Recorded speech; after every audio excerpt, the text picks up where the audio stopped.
Olá, amigos! Sejam bem-vindos a uma aventura na história! Protestantismo. Fique ligado!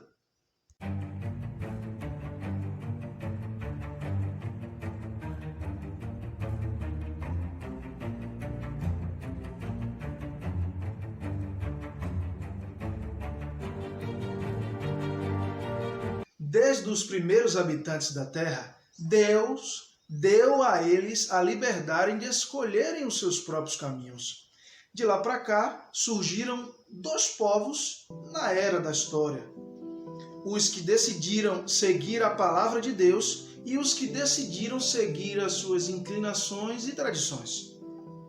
Quando a palavra de Deus e o Verbo se fez carne e habitou entre nós, fez duras e severas críticas ao tradicionalismo. Acompanhe comigo que está aqui no livro de Marcos, no capítulo de número 7, no versículo de 6 a 9.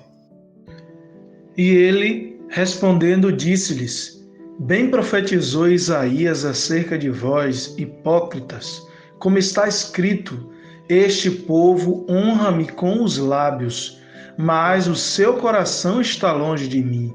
Em vão, porém, me honram, ensinando doutrinas que são mandamentos de homens. Porque deixando o mandamento de Deus, retendes a tradição dos homens, como o lavar dos jarros e dos copos, e fazei muitas outras coisas semelhantes a estas. E dizia-lhes: Bem invalidais os mandamentos de Deus para guardardes a vossa tradição. Marcos 7, 6 a 9. Assim como Cristo ensinou, viveram os discípulos.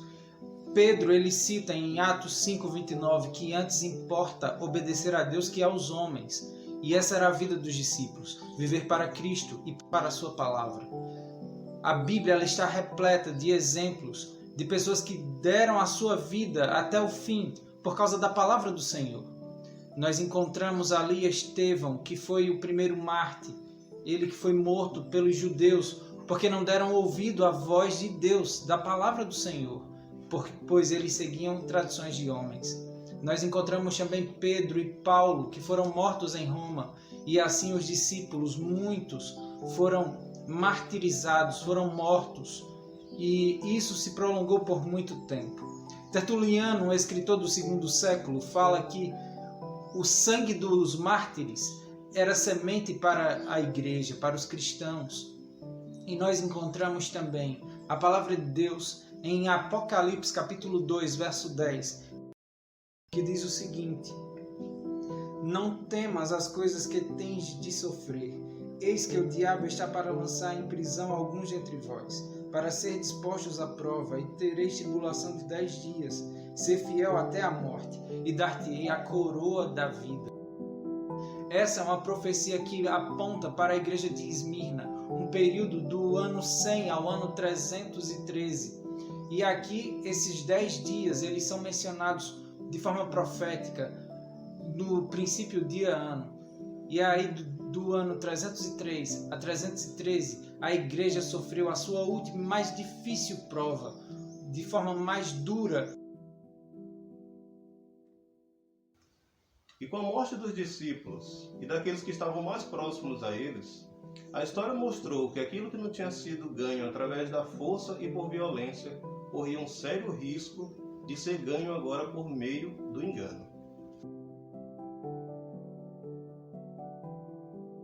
A conversão de Constantino trouxe grande alegria e satisfação para a igreja, mas por meio dele deu-se cabimento para que fossem penetradas grandes heresias dentro da igreja. Pela busca de poder, Constantino deu abertura para o paganismo se introduzir dentro da igreja. Antes da reforma propriamente dita, houve um período chamado de pré-reforma. Esse foi um período onde muitos contribuíram para as ideologias da reforma. Um desses grupos foram os valdenses. Na Idade Média, num período de trevas espirituais, onde a palavra de Deus era proibida para o povo, um grupo se levanta para traduzir e ensinar a palavra de Deus. Os valdenses foi liderado por Pedro Valdo, que deu nome ao grupo. Ele era um rico comerciante da cidade de Lyon, na França, que deu seus bens para os pobres em 1173. Eles se caracterizavam por fazer votos de pobreza e de desapego às coisas materiais. Ele formou um grupo chamado de Os Homens Pobres de Lyon. O movimento se caracterizou pela pregação leiga, que não possuíam cargos eclesiásticos para poderem pregar. Eles tinham uma ligação extrema com as Sagradas Escrituras.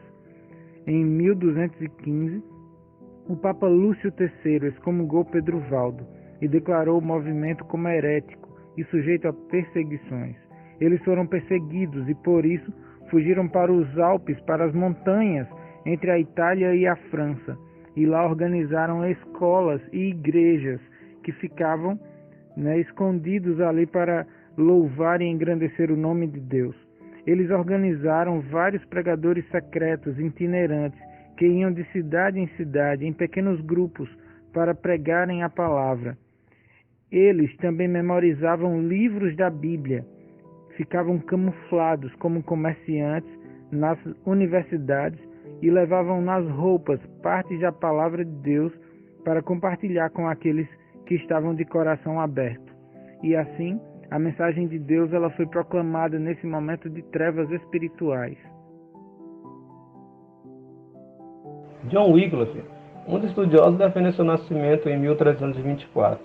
Ele era teólogo, tradutor, escritor, filósofo, tradutor da Bíblia. Ele foi professor na Universidade de Oxford. Ele era teólogo, reformador religioso inglês. Foi considerado um precursor nas reformas religiosas que sacudiram a Europa no século XV e XVI. Wycliffe ele afirmava que havia um grande contraste entre o que a igreja era e o que ela deveria ser. Por isso que ele defendeu firmemente algumas reformas na igreja. Dentre elas, a venda de indulgência, a vida luxuosa de muitos padres, bispos religiosos que eram sustentados com o dinheiro do povo. Com isso, em 19 de fevereiro de 1377, Wycliffe é intimado, recebendo assim algumas acusações, como blasfêmia, orgulho e até heresias.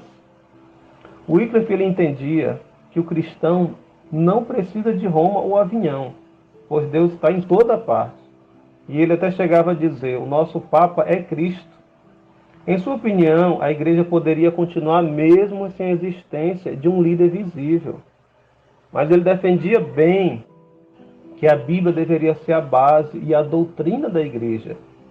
E a única norma da fé cristã. Sustentava que o Papa ou os cardeais não possuíam autoridade para condenar suas 18 teses, pois Cristo é o cabeça da igreja e não os papas.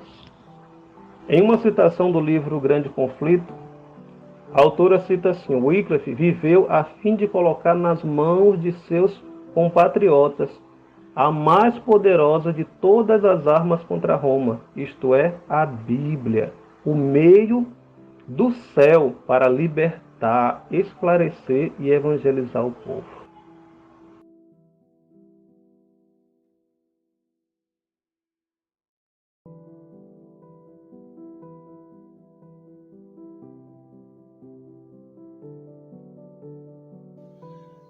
Após as decididas e duras críticas feitas por Wycliffe, surgiram então dois grandes propulsores do movimento Reforma, John Hus e Jerônimo.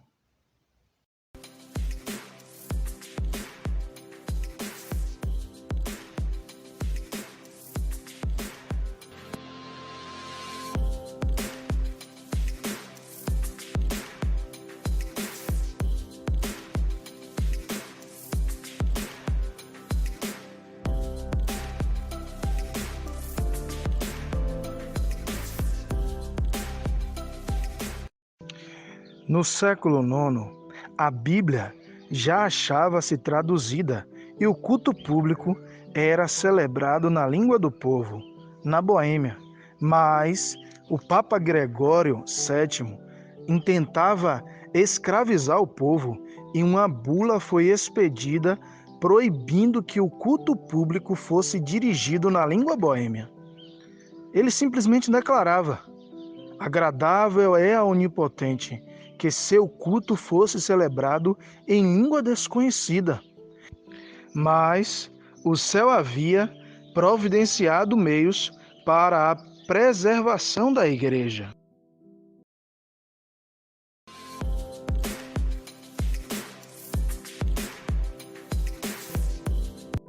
Muitos valdenses, expulsos dos seus lares por conta da perseguição, vieram à Boêmia e começaram a discorrer a verdade e assim preservando a verdadeira fé.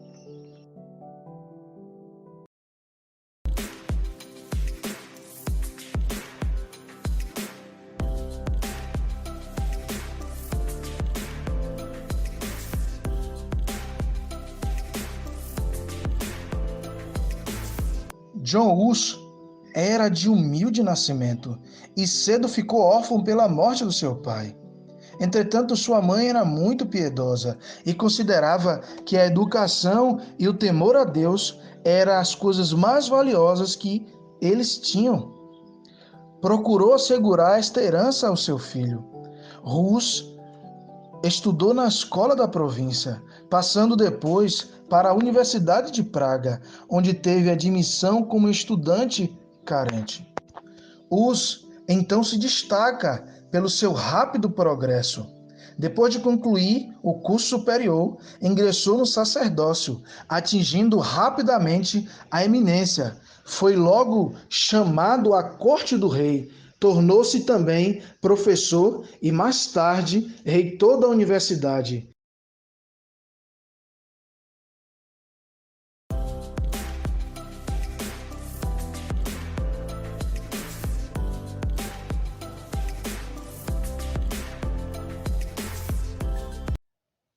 Agora, o humilde estudante que de favor recebera seus estudos trouxe consigo orgulho por toda a Europa. Muitos valdenses, expulsos dos seus lares por conta da perseguição, vieram à Boêmia e começaram a discorrer a verdade e assim preservando a verdadeira fé. Chegou em Praga estrangeiros da Inglaterra, homens de saber, que tinha recebido a luz e teria vindo espalhar naquela cidade distante. Rapidamente providenciaram meios para calar esses homens, mas eles, como eram artistas, decidiram pintar um local muito frequentado pelo público, exatamente um quadro em que representava Jesus, sentado num jumentinho em humilde. Eles também decidiram pintar, próximo àquele quadro, o Papa, sentado em um lindo cavalo, vestido com as suas vestes mais esplendorosas. Todos que iam àquele lugar percebiam nitidamente a ironia que foi posta ali. Aqueles homens partiram, mas deixaram aqueles quadros exatamente para comoção em Praga. Isso impressionou o coração de Hus e decidiu estudar mais profundamente a palavra de Deus e os escritos de Wycliffe. De primeira instância, ele não aceitava todas as reformas advogadas por Wycliffe, mas isso fez com que ele percebesse o real caráter que estava por trás da corrupção da hierarquia do papado. Logo a notícia se espalhou, e então o Papa decidiu chamar Hus a comparecer perante ele. Obedecer seria expor-se à morte, com certeza certa. O rei, a rainha de Boêmia, a universidade, membros da nobreza e oficiais do governo uniram-se num apelo ao pontífice para que fosse permitido a Hus permanecer em Praga e responder por delegação. O Papa, então, decide condenar Hus, declarando achar-se interditada aquela cidade de Praga. Esta sentença despertava alarido geral. O povo considerava o Papa como um representante de Deus, possuindo as chaves do céu e do inferno e possuindo poder para invocar juízo. A cidade toda parou, os serviços oficiais, os casamentos nas igrejas, as sepulturas, tudo parou. E então houve um montijo de pessoas decidindo entregá-los para Roma, para acalmar aquela agonia que estava na cidade. O reformador então percebe que existia um povo que estava se levantando contra ele na sua própria cidade e se retira para a sua aldeia natal. 3 papas decidem então ir contra as claras advertências de Hus. E então, esses papas que eram inimigos, porque um queria ter autonomia do poder, decidiram então condenar Hus de herético. Hus então passa 1 ano na masmorra e agora, infelizmente, é levado para morrer na fogueira. Mas ele começou a testemunhar, e quando o fogo começou a aproximar-se do seu corpo, ele começou a exaltar e a louvar e a exaltar a Deus. Jerônimo então decide ir em busca do seu amigo para tentar ajudá-lo em alguma coisa por ter prometido, mas quando chega lá em Constância, percebe que já não podia mais fazer nada por ele, então decide fugir para também não ser pego. E então, nesse ato desesperador, acaba sendo pego e trazido em prisões. Depois de ser pego, foi levado à masmorra e agora passa 1 ano na prisão, para passar sendo sustentado apenas por pão e água. De primeira instância, a intenção era fazer com que Jerônimo se retratasse com a igreja, porque ele já tinha sofrido diversos ataques à igreja. E ele, fragilizado por passar um longo período na cadeia, decide se retratar com a igreja e renunciar tudo o que Wycliffe e Hus falou. E depois é levado novamente para o calabouço. E lá ele reflete muito bem tudo que ele fez e decide se retratar de tudo aquilo que ele tinha se retratado. E então chega perante toda a cúpula e decide ser fiel. E por conta disso foi levado para também morrer na fogueira.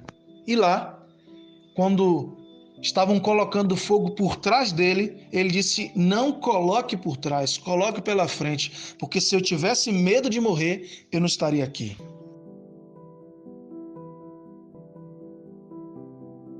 Em 31 de outubro de 1517, no castelo da igreja de Wittenberg, na Alemanha, Martinho Lutero pregou suas 95 teses de justificação pela fé, estabelecendo a reforma protestante, causando uma ruptura e uma mudança não apenas no cristianismo, como em toda a história do mundo.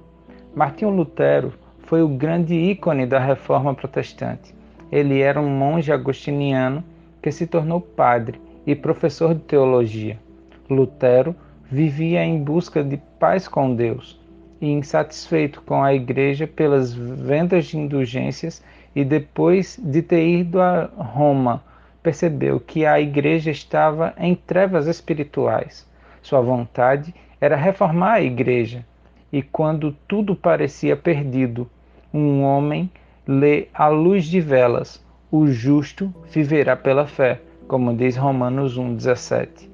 As bases das suas 95 teses são as 5 solas: sola gratia, somente a graça; sola fide, somente pela fé encontramos a salvação; solus Christus, somente Cristo; sola Scriptura, somente a Escritura é a fonte para a nossa fé; soli Deo gloria, glória somente para Deus; nenhum outro pode merecer a glória. Em meio ao crescimento de suas ideias, a igreja o convida para um debate, para que ele se retratasse diante de todos. Ele não se retratou e retoma suas ideias. Porém, John Eck, seu opositor, tenta refutá-lo, mas Lutero, sempre muito firme. Após as respostas de Lutero, o Papa Leão X envia sua bula papal, onde condena as teses de Lutero, o proibindo de pregá-las. Ao receber, Lutero queima publicamente, mostrando sua atitude de rejeição às ordens do Papa, o que enfureceu ainda mais os ânimos. Também os príncipes do Sacro Império Romano Germânico o condenam como herege, e ele perde a sua proteção legal. Mas Frederico III, príncipe da Saxônia, antecipa-se e o leva ao castelo de Wartburg, onde traduziu a Bíblia para o alemão, o que foi uma das maiores contribuições de Lutero. João Calvino nasceu em Noyon, a nordeste de Paris, em 1509. Educado na Universidade de Paris, dominada pelo pensamento escolástico, ele transferiu-se mais tarde para a Universidade de Orleans, de tendências mais humanistas, na qual estudou direito civil.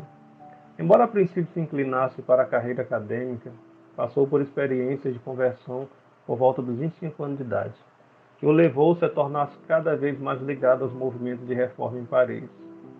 João Calvino, considerado uma grande figura no segundo período da Reforma, ele percebeu a necessidade de produzir uma obra que introduzisse de forma clara os fundamentos da teologia evangélica, justificando-os com base nas Escrituras e defendendo-os da crítica católica. Em 1559, concluindo assim a publicação de 4 de suas obras, a primeira dela tratava de Deus como Criador e de sua soberania também como Criador de tudo.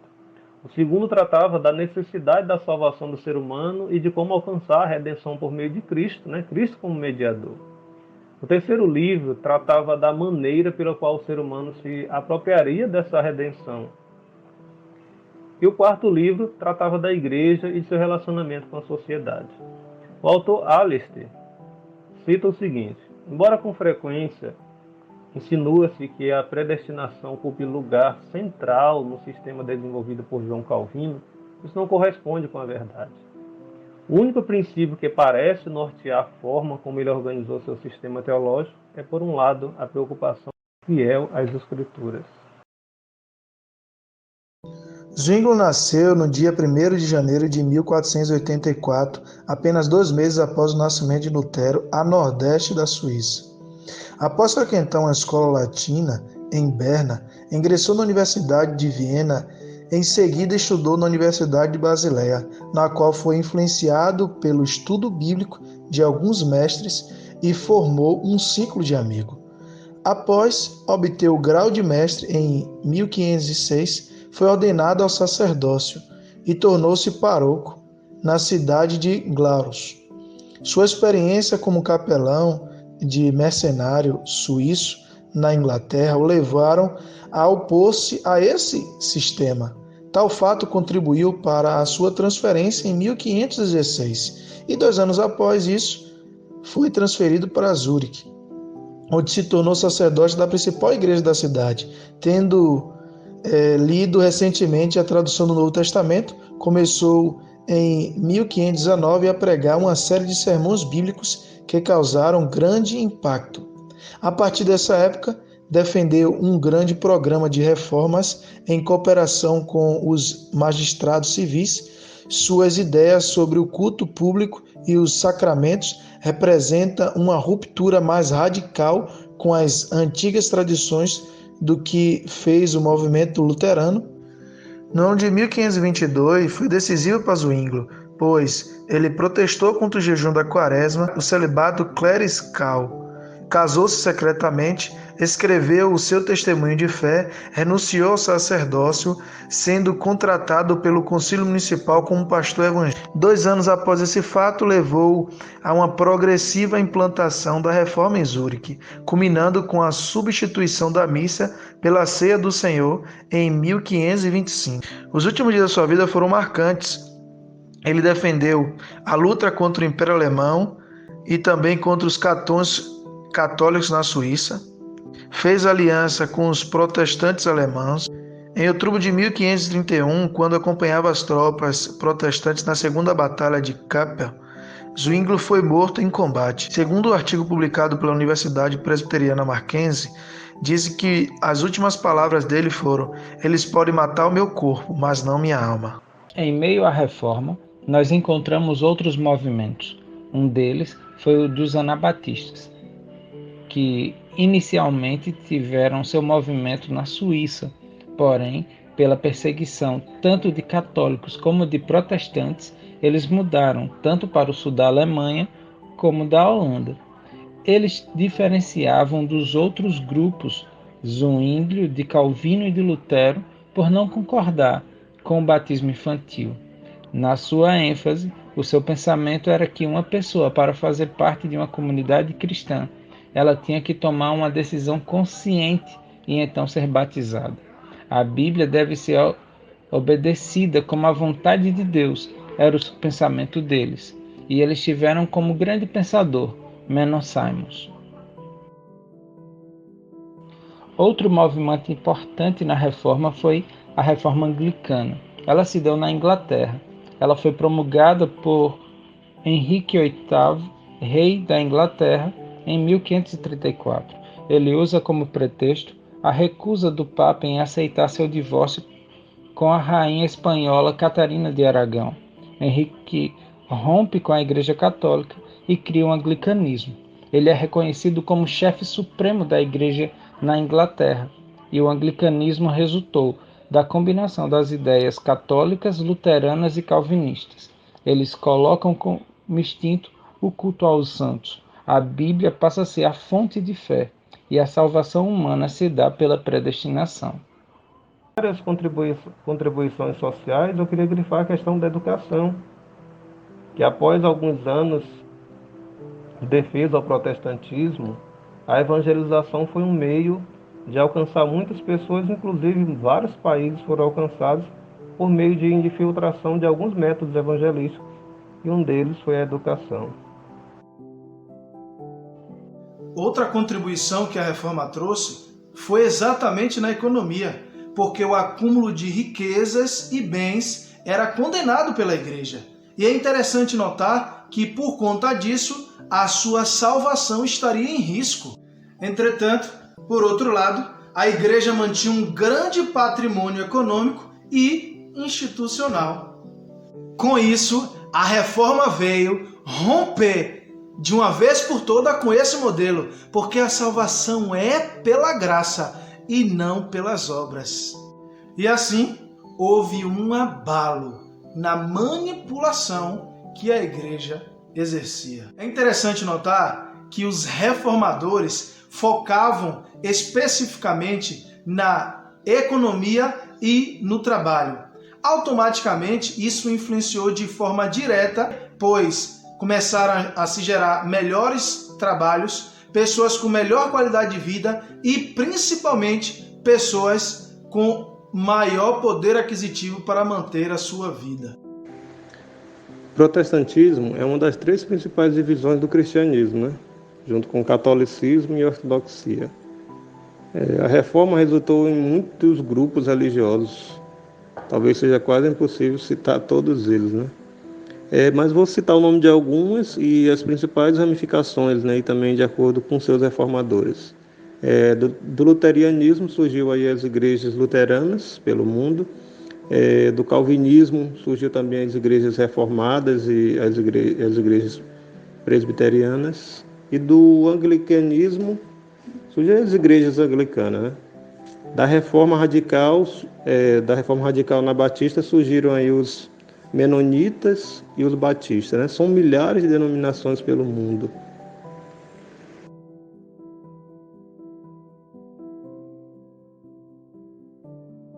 Amigos, de fato, a reforma protestante trouxe muitas mudanças para o mundo e ainda está ocorrendo. De fato, existem diversas pessoas que acreditam em diversas coisas, como, por exemplo, alguns acreditam no batismo por infusão, outros acreditam no batismo por aspersão, Nós, adventistas do sétimo dia, acreditamos no batismo por imersão. E como adventistas, também acreditamos na guarda do sétimo dia como o dia do Senhor. Existem alguns povos também que acreditam assim, mas a grande maioria acredita que não, que é o domingo. Existem, de fato, muitas peculiaridades em cada grupo, mas existe uma coisa que nos unifica. É que todos os protestantes acreditam, amigo, que a Bíblia é a nossa única regra de fé e prática. Que Deus te abençoe e que esse livro, a cada dia, possa ser vital para o seu crescimento e desenvolvimento espiritual e que a palavra viva possa ser a luz da sua salvação, como ele mesmo disse: eu sou o caminho, a verdade e a vida. Ninguém vem ao Pai senão por mim.